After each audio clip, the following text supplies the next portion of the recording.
everyone. Thank you for joining us today on the Veterinary Ledger. We are excited to be here with Dr. Shane Sykes. He's at Clarksville Animal Hospital, Clarksville, Tennessee. Love those names, right? When they make sense. So we're excited that you're here today. You have a unique spin, I think, on general practice. And so I'm happy that you're here to share, even though you were a little reluctant to come on. I think that this will be one for the records. Let's start. How did you get into vet med? What made you passionate as a kid to be like, this is what I want to do with my life? Nothing as a kid. Actually, at first I wanted to be a lawyer. And then as I got a little older, I wanted to be a wildlife biologist. And my uncle, he worked with some wildlife biologists, and he said, there's no money in that. Why don't you be a veterinarian? And that way you can be a large animal veterinarian and still work outside and work on farms and make better money. And so I thought that could probably a good idea. So I thought I'd just go to college for that. So I got into college as a veterinary tech program and still didn't know that's what I wanted to do. The next summer, I volunteered at a clinic and just loved it and decided, yeah, maybe I'll do that. And then, of course, my fourth year, I was like applying to vet school, and I'm like, what am I going to do if I don't get in? And luckily I got in, so I didn't have to worry about it. So yeah, I wasn't your typical, I thought about doing this since I was 4 or 5 years old. But once I got into it, it's fun. You do new stuff every day and get to see new people every day. So yeah, I've just enjoyed it ever since that time. I love that he was like, go into vet med, you'll make money. Oh, Like people want me to biologist, I think. yeah. That's an interesting. That's a hot take from an uncle. When you Luckily, made that decision though, and you wanted to go and pursue vet med, did you bounce around at different GPs before you said, yeah, let's go into practice ownership, or in the back of your mind, practice ownership was always going to be a thing? well, I was lucky enough to get a job when I got out of vet school at a clinic that I worked at during undergraduate. So I knew the vets there, and they had, but I think when I got out of school, they had just opened up their third clinic. So I got out of school, started working for them. I worked there 2 years and then decided to buy in. And so I was a partner there for 13 years, I think it was, and I worked for them for 15 years, and 13 of that I was a partner. So yeah, after a couple of years, it just made sense. Either I need to go somewhere else or I need to join this practice. And then during those 13 years, we opened another clinic. So when I left, we had a total of 4 clinics, and I think 16 veterinarians between the clinics.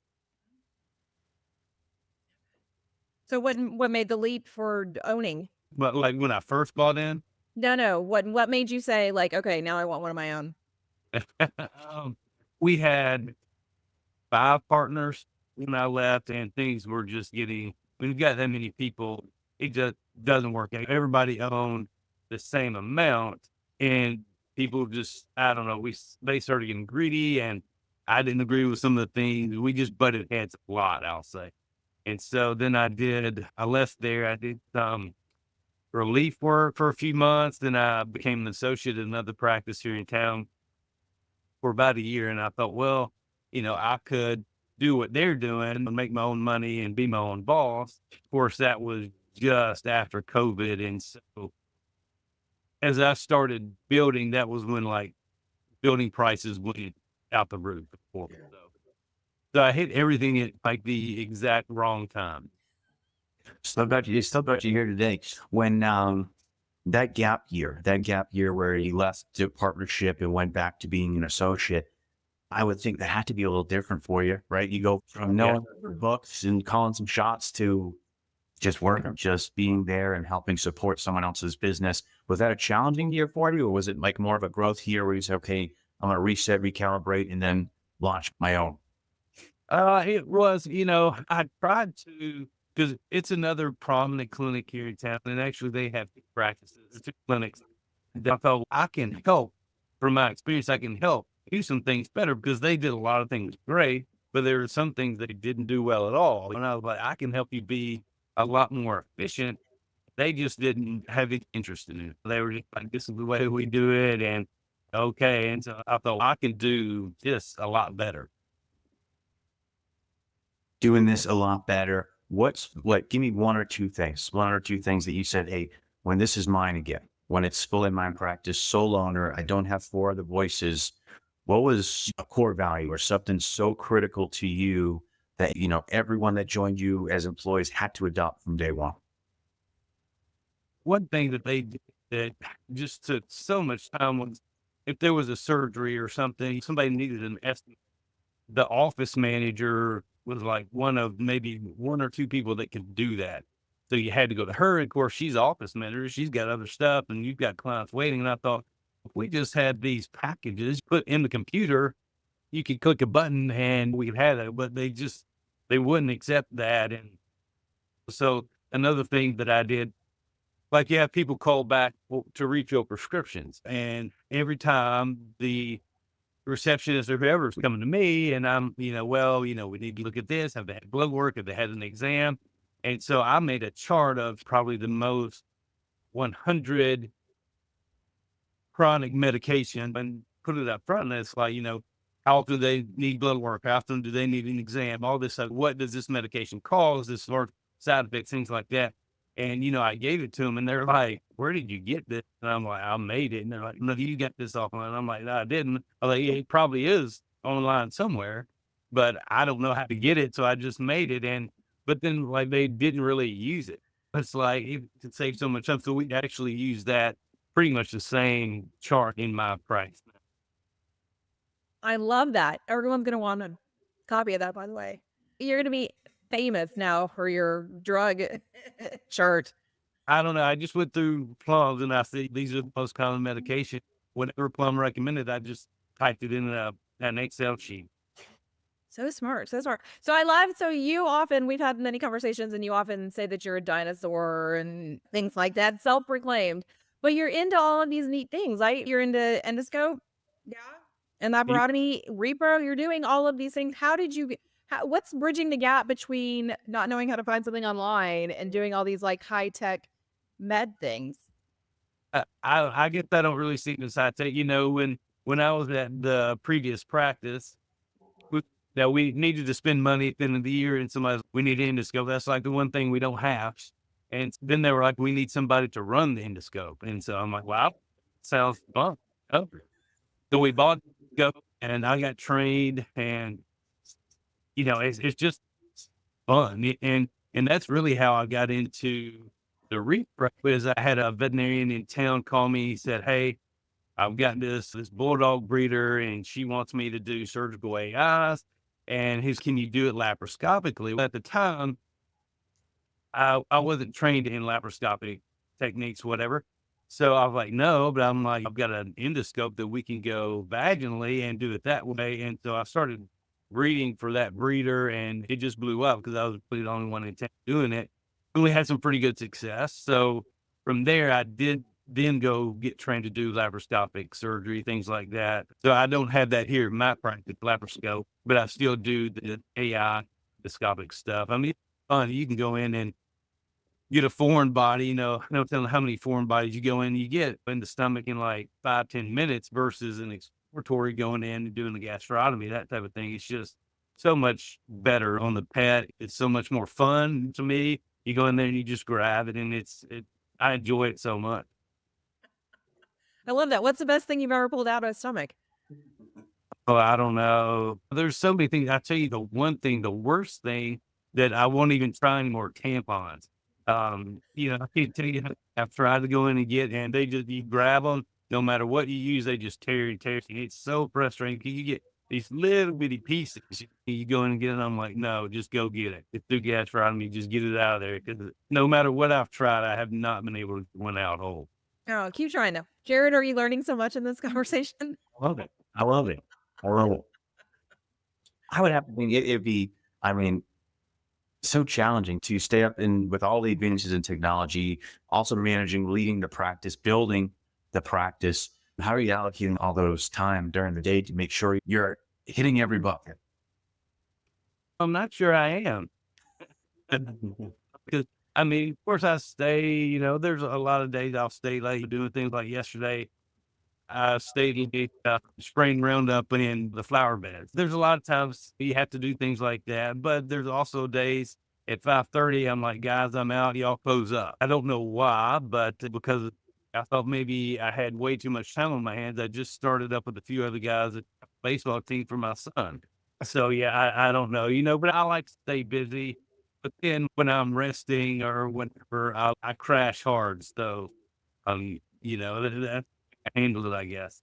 I think that's one of the best parts of just general business ownership is like you just said, is some days it's that roll up your sleeves and you're just going upside to clean up around. And then sometimes you're just like, hey, we're out of here early and wrap up and go get some family time. And you've created that opportunity for yourself as a business owner to be able to call those shots and make those decisions.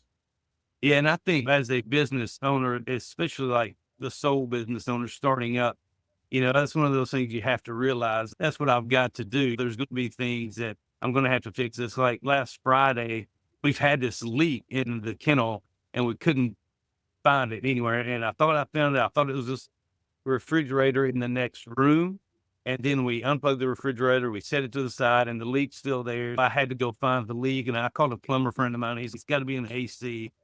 So I went and I found it, and we've got one of the split units in there, and one of the hoses, just a hose clamp come off, and so all the water from the AC unit was coming in between the walls. So it was like that Friday evening, I found that. I had to fix that, and then one of the door closers had come off. The screws had come out of the front door, and at 6 o'clock on Friday, fixing the door and that type of thing. But I think that's one of the things you have to accept and enjoy as a practice owner. It's not that I have to do those things. It's like I get to do those things.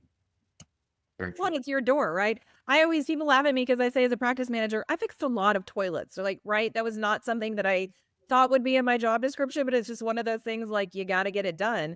Something I really admire about you building your practice is you've built this like culture of leadership, right? So you've got a lot of cross training and you kind of empowered everyone to be a leader in your practice. How's that working out for you? Has that ever bitten you, or is that we're good with that? With everything that you do, there's pluses and minuses. There have been, I would say I probably maybe raise people up sooner than other people would and try to give people a chance when maybe other people wouldn't. And of course, there's a lot of growing pains, of course, but I think that makes it, when you get to where you're going, that makes it better because you've done that growing together. Mhm. Build that loyalty too, I'm sure, right? What's the total team size now? I think we've got 12. Of course, right now we've got Kara. She's actually in vet school, so she came to work for the summer. We had a Annabelle. She was in pre-vet, so she wanted to come get some more experience. They're about to go back to school, but I think when they leave, it'll be 11 or 12. Going back to when you had your partnership at that point, how many doctors did you say it was again? I think when I left, it was 16. 16 doctors, roughly how many employees at that point across all locations? I think we had it right around 75 or 80.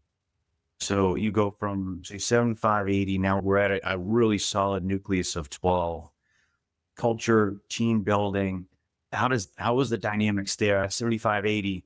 I would assume that's going to be a very challenging task, just the amount of personalities. But at 12, again, you started from zero. Like you had to create it from scratch. Walk us through that process of how did you build the culture? I don't really know. I think it's just whoever can put up with me. I think it takes a really unique person to do that because I'm kind of an introvert, and I don't communicate well. And I'm probably your stereotypical veterinary business owner, just grumpy in the morning, that type of thing. So I think if they can put up with me, they win at life, I think. Well, we're catching you in the morning. I'm not getting any sense of grumpiness. So you hide it well. I love these life lessons. If you can put up with me in the morning.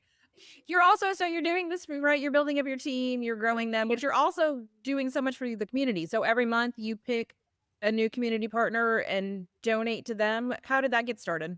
Of course, I feel like giving back is part of, one of the reasons we're here. And that was, I think, one of the points of contention between me and my partners at the other business. I wanted to do these things and give money, and they just wanted to keep money and wanted to do this. And to me, it's not our money. It's just money that we are put in charge of. And so if I can help somebody else, then that's my responsibility to do that. So, we try to pick most of them.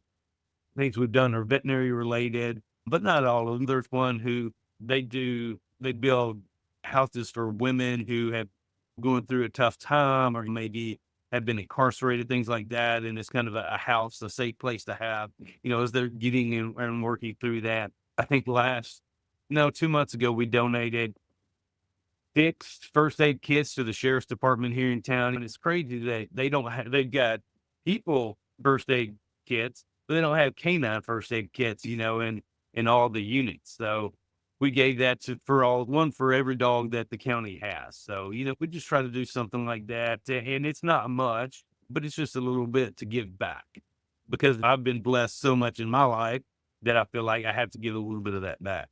It's so touching, and I think it's so encouraging, and I would hope that other people would hear this message and consider it too, because it's just goes to show that you just have such like a kind spirit. I love it. I would come to you just for that. I would support you because you're supporting others, and I think that's really lovely. I understand places to work, but I'm an employee and I see that from my owner that he's not so focused on, with the wife and family and take home money. It's like, no, let's give back first and let's give first.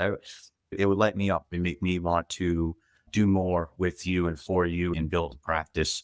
Yeah, and I think that's certainly a takeaway here that I hope a lot of people hear and try to weave into their practice. That's really, really powerful. And it was hard, because I think we started that probably about the first time we were just had been open a year. I think that 12th month might have been our first donation. And we were actually doing it just as our like open house thing. Hey, we're going to have open house and we've been open a year. We'll do this. And then I was thinking it's not really that much, why don't we just do it every month? Cause it's, I do 5% of one day's gross, and it's like the third Friday of each month. 5% of that gross I donate. Do people know that? Do people come to you on that day specifically? Do you think, or is that just We do try to advertise it. I know, like we had a client one time, and every month they were whether their dog needed the blood work or whatever it was, they were here every month. And there was another clinic in town that opened up that was a lot closer to them, so they don't come anymore. I think some people do, especially last month we donated to Michaela's Motel, and they do a lot of rescues. So I'm sure they're pushing word and they're getting some of their supporters to come and do some of the stuff. I love the cross marketing too, right? Have other people work for you as well. Yeah, Yeah. I think it just works all the way around. So good for you. I hope that you continue on with that and it grows and everyone hears this and wants to come see you on the third Friday of every month. Yeah. Looking ahead, what's the vision? What's the future next couple of years hold for Clarksville Animal Clinic? I would like to keep growing. I would like to add another vet or two on the next couple features. Of course, that's always tough. I think probably the first vet you add to me is going to be the toughest. 'Cause where do you hit that? But if you don't add one, you can't grow because I can only do so much. Like you said, I'm old, or maybe I said that. Somebody said that. We did not say that. Old, I can only do so much. And of course, if I try to overextend myself, then I'm going to be running off staff.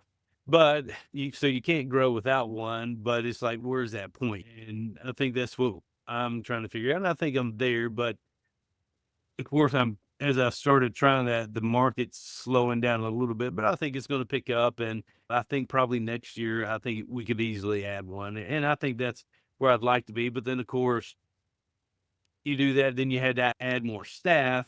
And then to me, also, the more staff you have, the more your culture kind of gets, spread out a little bit. And it's harder to keep that core. But I think that's one of the things you got to do if you want to grow. And of course, I don't plan to own it for the rest of my life.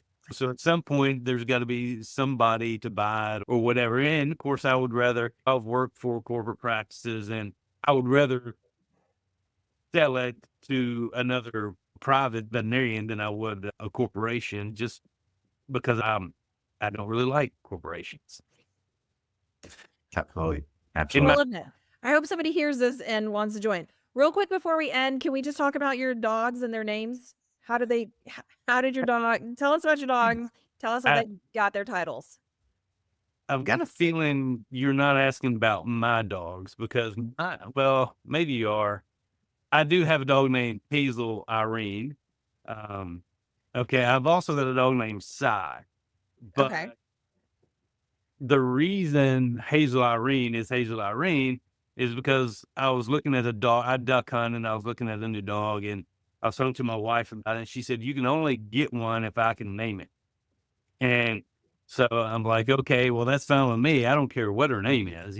So I got Hazel Irene, and I can't even. She got some long name I can't remember, but that's the gist of it. And then my wife has two dogs that I don't claim. Now she's got Oh, okay.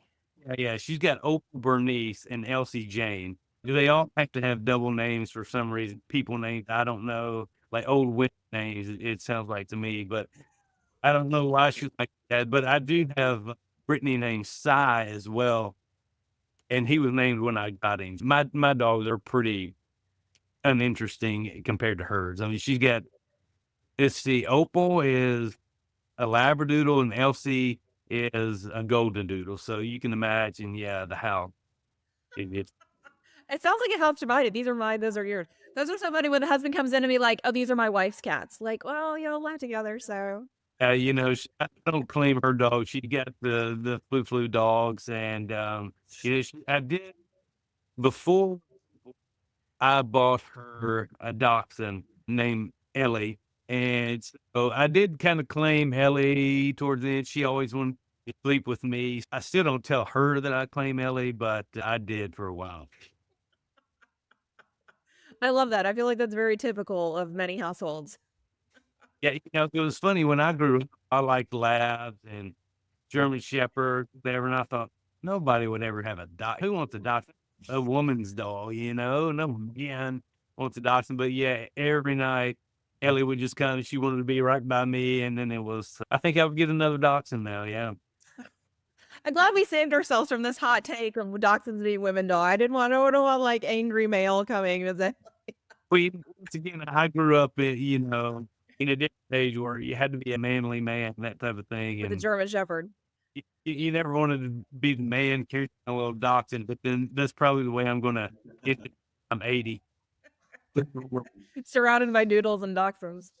Yeah, yeah. Oh. Well, this has been fun. You were great. Thank you for sharing all of your stuff. I hope that there's some takeaways. I hope you find a doctor out of this too, right? I'd come and work with you. I hope somebody Thank else. y'all Yeah.